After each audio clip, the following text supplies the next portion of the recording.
Monacy people. My name is Jake. I'm here with my friend Adam here, and we're going to talk to you today about Adam's new trading card game Kickstarter that he just started in the last couple of weeks, Starcrossed. Now, Adam, what can you tell me about this new TCG? I can tell you so many things and more. Thank you so much for taking the time to meet with me today, Jake. They've got so much to talk about, and it's just such an exciting moment. Starcrossed, it's a upcoming TCG, one of my own design that is currently live on Kickstarter. We're currently at about the halfway point in the campaign. It's a game based on anime space fantasy. If you like anime, if you like outer space, or if you just love exciting trading card games, it's something that blends all of that into a game of tactical zone-based combat with kind of a fun, out-of-this-world twist. Now, why did you want to build this TCG? What was the other ones available not fun enough?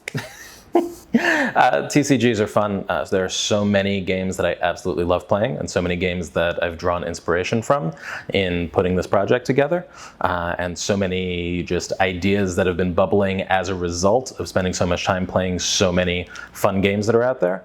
It's absolutely nothing to do with other games not meeting the standards of a fun game, but it's really more trying to distill that into something that is just a little bit more accessible and a little bit more refined for newer players. That's not to say that this is just a game for new players, but it's something that I've noticed in all of the time that I've been working here at Monacy Comics, finding that there are so many people who come into trading card games and who say, I love the way that this looks. I love the idea of having a game that I can build a deck with that represents my personality, that I can customize, and I just want to jump into it and have that kind of fun combat experience. But then when they sit down with a game, and sometimes when I literally sit down with people, showing them the ropes, showing them how a game plays, it becomes something that's just so overwhelming and something that just has such a high barrier to entry that sometimes they say, hey, this is fun, maybe I'll continue with it. But a lot of those people, they'll start, but they don't stick with it. There's a lot that trading card games ask of us as players. And I think for people who are super experienced, it's easy to say that, that's just what playing a trading card game is like.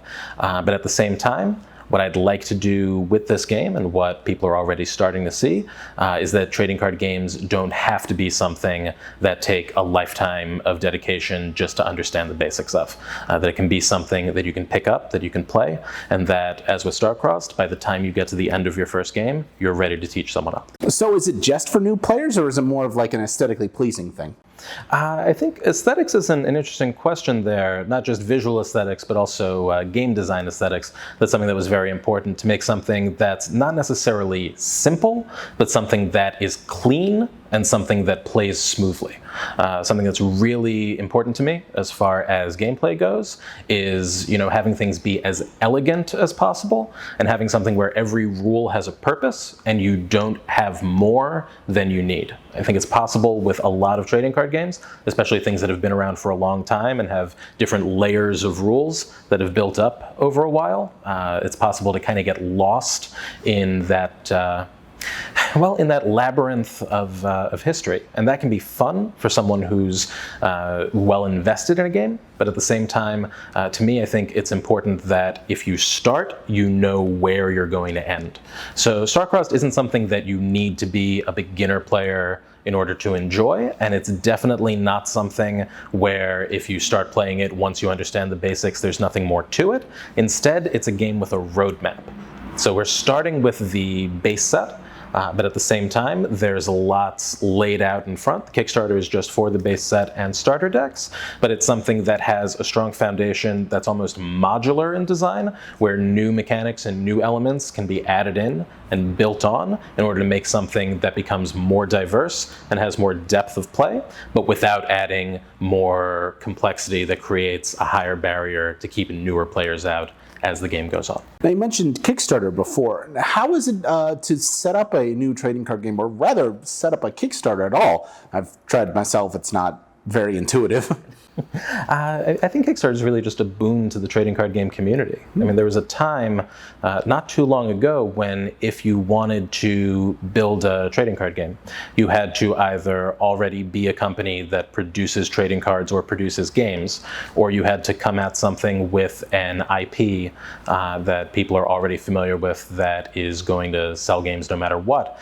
But I think that Kickstarter has really taken that process out of the hands of just a small number of fortunate designers who are in that position and really put it into the hands of the people.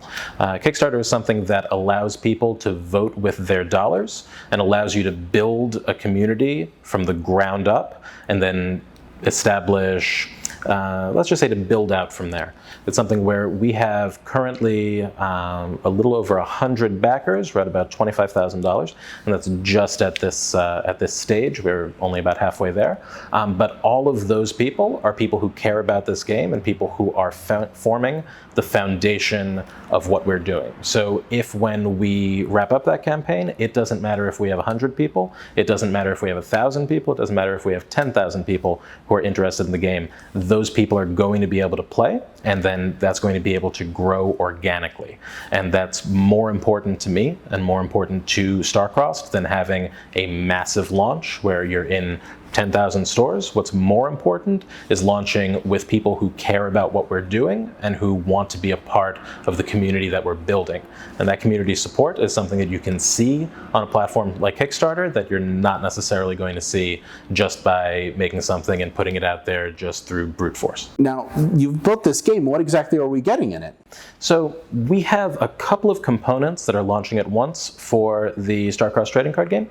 It's something that is broken up pretty much into what you need to play and what you need to start to collect, because those are two elements that are really important to this project. For Starcrossed, we're going to be starting with two starter decks, both of which are centered around different tribes from within the Starcrossed universe. These are going to be complete decks, playable right out of the box. One thing that is important to us is building something that not just plays, but plays coherently and plays well.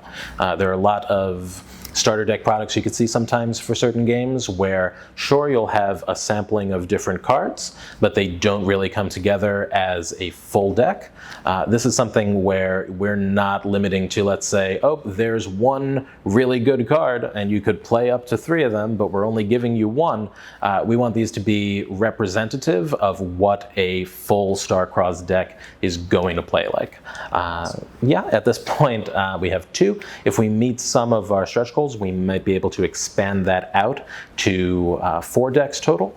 It's going to be including a combination of cards that are part of the base set and some that are unique to those decks themselves. Right. And that is, I mean, I guess if we're talking about the base set, something else that I'd like to be able to shine a light on, which is the actual limited edition base set that we're putting out. Limited edition here, meaning that we're going to be doing 1 printing. Anything that is labeled as the limited edition base set is going to be part of that initial Kickstarter print run.